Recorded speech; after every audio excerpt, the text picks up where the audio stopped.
नमस्कार दोस्तों, आप सभी का स्वागत है हमारे YouTube चैनल राज लीगल एड में। और हम आज बात करेंगे रिट याचिका पर। रिट याचिका क्या है, रिट याचिका कितने प्रकार की होती है, रिट याचिका कहाँ फाइल की जा सकती है, तो जानेंगे सभी चीज़ विस्तार से। तो आइए देखते हैं क्या है रिट याचिका।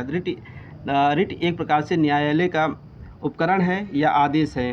तो न्यायालय इन सब के माध्यम से, रिट के माध्यम से किसी व्यक्ति को, किसी अधिकारी को, किसी प्राधिकारी को दिया गया निर्देश कि वह किसी एक कार्य को या किसी एक कार्य को नहीं करने के लिए दिया जाता है।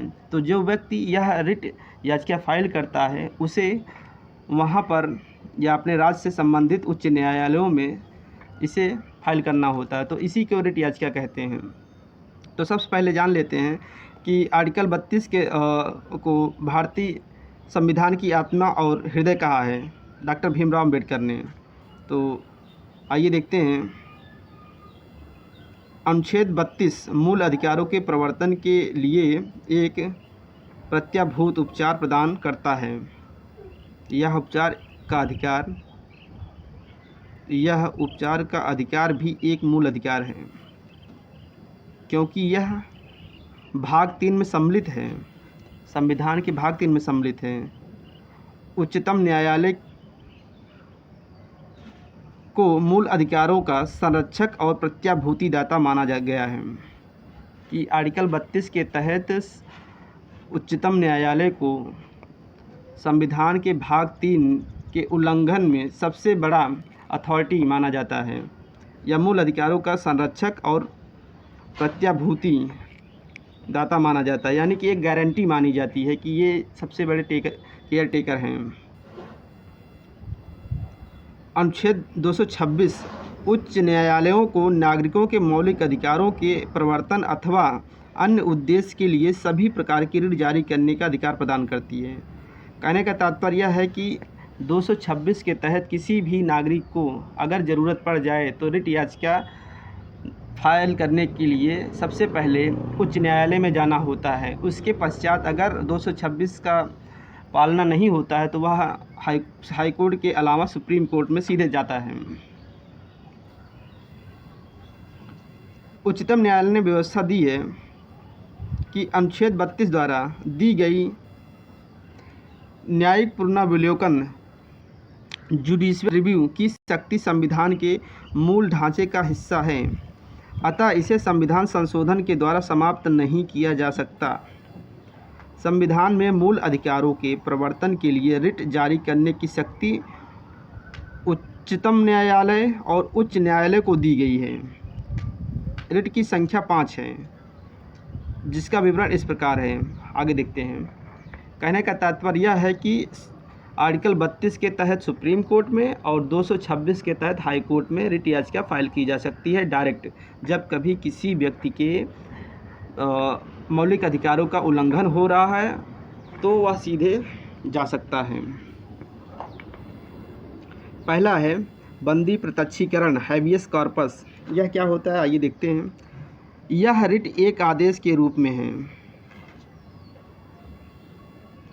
जिसमें उस व्यक्ति को जिसने किसी अन्य व्यक्ति को निरुद्ध किया है, बंदी किया है, यह आदेश दिया जाता है कि वह उसे न्यायालय के समक्ष उपस्थित करे, जिससे न्यायालय यह जान सके कि उसे क्यों निरुद्ध किया गया है, और यदि बंदी प्रत्यक्षीकरण रखने का विधिक औचित्य नहीं है तो उसे मुक्त कर सके।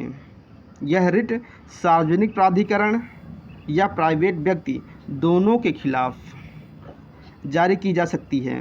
अनुच्छेद 352 के तहत आपातकाल में भी यह रिट निलंबित नहीं हो सकती। कहने का तात्पर्य यह है कि बंदी प्रत्यक्षीकरण बहुत ही पावरफुल एक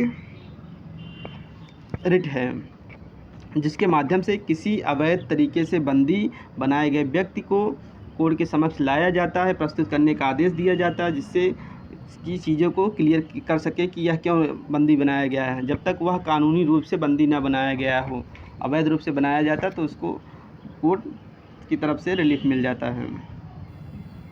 दूसरा देखते हैं, परमादेश, मैंडमस। इसका शाब्दिक अर्थ है कि हम आदेश देते हैं।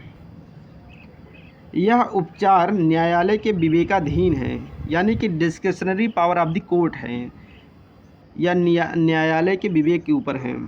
यह जिस लोक प्राधिकारी को संबोधित होता है उससे यह अपेक्षा होती है कि वह उसने कर्तव्य को करे, वह कर्तव्य को निभाए जिसे करने से उसने इनकार किया है और जो किसी अन्य पर्याप्त विधिक उपचार के बिना कराया नहीं जा सकता है। कहने का तात्पर्य है कि जो कुछ आदेश मिला है, न्यायालय यह चाहता है कि वह व्यक्ति उसी कार्य को करे और जिसको करने के लिए वह विधिक रूप से दायित्व है, लायबल है, जिम्मेदार है। तो यह कोर्ट का एक विवेकाधीन पावर है जिसके माध्यम से यह कार्य करवाया जाता है, जिससे कि रिट याचिका फाइल करने वाले व्यक्ति को अगर जहाँ पर किसी तरह से कोई प्रॉब्लम होती है तो उसको यहाँ से फ़ायदा मिलता है। आइए देखते हैं तीसरा, प्रतिषेध, प्रोहाबिशन। तो यह तीसरे तरह का रिट याचिका है जिसका शाब्दिक अर्थ है रोकना। इसे सर्वोच्च न्यायालय या उच्च न्यायालय द्वारा अधीनस्थ न्यायालयों या न्यायिक निकायों को अपने न्याय क्षेत्र की अधिकारिता से बाहर के कार्य को करने से रोकने के लिए जारी किया जाता है। कहने का तात्पर्य यह है कि सर्वोच्च न्यायालय या उच्च न्यायालय द्वारा अपने से निचली अदालतों को या न्यायिक निकायों को न्याय क्षेत्र की अधिकारिता से बाहर कार्य करने से रोकना है, जिससे वह जुडिशियल एक्टिविटी को बनाए रखें, न्यायिक विश्वास को बनाए रखें। ये हाई कोर्ट और सुप्रीम कोर्ट की जिम्मेदारी होती है। तो यहाँ पर इसीलिए प्रतिषेध यानी कि मना करना होता है, रोकना होता है। अपने से निचली अदालत यानी कि हाई कोर्ट और सुप्रीम कोर्ट के द्वारा अपने से निचली अदालत को मना करना होता है। आगे देखते हैं, उत्प्रेषण, सरसेरी। इसका शाब्दिक अर्थ है प्रमाणित होना या सूचना देना।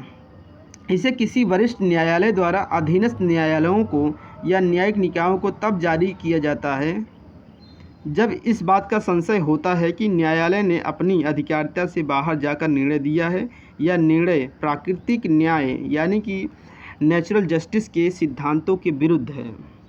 कहने का तात्पर्य है कि यहाँ पर यह बात तब आती है कि जहाँ पर वरिष्ठ न्यायालय द्वारा अधीनस्थ न्यायालयों को, न्यायिक निकायों को तब जारी किया जाता है जब इस बात का उनको ये लग जाता है कि यहाँ पर उन्होंने अपनी अधिकारिता क्षेत्र से बाहर जाकर निर्णय दिया है, कमतर दिया है या उस अधिकारिता का प्रयोग ही नहीं किया है। तो और यह लगता है कि वहाँ पर जुडिशियल जस्टिस का वायलेशन हो रहा है, यानी और नेचुरल जस्टिस का वायलेशन हो रहा है। पांचवा है अधिकार परीक्षा, को वारंटो। को वारंटो का शाब्दिक संदर्भ में इसका अर्थ है किसी प्राधिकृत या वारंट के द्वारा है। इसे न्यायालय द्वारा किसी व्यक्ति के सार्वजनिक कार्यालय में अपने पद के दावे की जांच के लिए जारी किया जाता है। अतः वह किसी व्यक्ति द्वारा लोक कार्यालय के अवैध अधिकार को रोकता है। इसे मंत्रित्व कार्यालय या निजी कार्यालय के लिए जारी नहीं किया जा सकता है। कहने का तात्पर्य है कि इसमें किसी प्राधिकृत या वारंट के द्वारा है किसी व्यक्ति की वह किस अधिकार से वह उस पद पर है, उसकी सत्यता को जानने के लिए यह याचिका फाइल की जाती है। और रिट याचिका है जो अधिकार परीक्षा से है कि अधिकार को जानना जाता है कि किस अधिकार से वह व्यक्ति बैठा है इस लोक पद पर। तो यह रिट याचिका जहाँ पर ज़रूरत पड़ती है, लोग अपने ज़रूरत के हिसाब से हाई कोर्ट में या सुप्रीम कोर्ट में मौलिक अधिकारों के उल्लंघन में या किसी अन्य के मामले में यह रिट याचिका दाखिल करते हैं। आइए देखते हैं उच्चतम न्यायालय या उच्च न्यायालय द्वारा रिट जारी करने के अधिकार में अंतर। तो पहला अंतर यह है कि अनुच्छेद 32 के तहत केवल मूल अधिकारों के उल्लंघन पर 5 प्रकार की रिट जारी करता है, परंतु अनुच्छेद 26 के तहत 226 के तहत मूल अधिकारों के साथ साथ अन्य मामलों में भी यह 5 प्रकार की रिट जारी करता है। 5 रिट जारी करने के अलावा भी अन्य मामलों पर भी रिट कोई आदेश जारी कर सकता है। ये हाई कोर्ट में यह प्रावधान दिया गया है। पहले में यह है कि अनुच्छेद 32 के तहत सिर्फ आर्टिकल 32 के तहत 5 रिट याचिका फाइल की जा सकती हैं, लेकिन अनुच्छेद 226 के तहत मूल अधिकार के उल्लंघन में यहाँ पर 5 रिट याचिका के अलावा भी अन्य प्रकार के रिट या कोई आदेश हाई कोर्ट के द्वारा दिया जा सकता है। दूसरा है, यदि मांग उचित हो तो उच्चतम न्यायालय रिट जारी करने हेतु बाध्य है, जबकि उच्च न्यायालय में यह बात नहीं है। अन्य कोई उपाय या उपचार सुझा सकता है, बस इतना कर सकता है, लेकिन उसके लिए बाध्य नहीं है। सुप्रीम कोर्ट उच्च न्यायालय के विरुद्ध उत्प्रेषण रिट जारी कर सकता है, क्योंकि सुप्रीम कोर्ट के अधीनस्थ उच्च न्यायालय हैं, कर सकता है, लेकिन उच्च न्यायालय को उच्चतम न्यायालय के विरुद्ध ऐसी कोई शक्ति प्राप्त नहीं है कि वह उत्प्रेषण रिट जारी कर सकें। तो हम 5 रिट की यहाँ बात करते हैं और बात किए जो बंदी प्रत्यक्षीकरण, मैंडमस यानी परमादेश हो गया, प्रतिषेध हो गया, उत्प्रेषण हो गया और अधिकार परीक्षा। ये 5 तरह से रिट याचिका होती है जो हमने आपसे अभी बात करी। वीडियो देखने के लिए आप सभी का धन्यवाद। जय हिंद, जय भारत।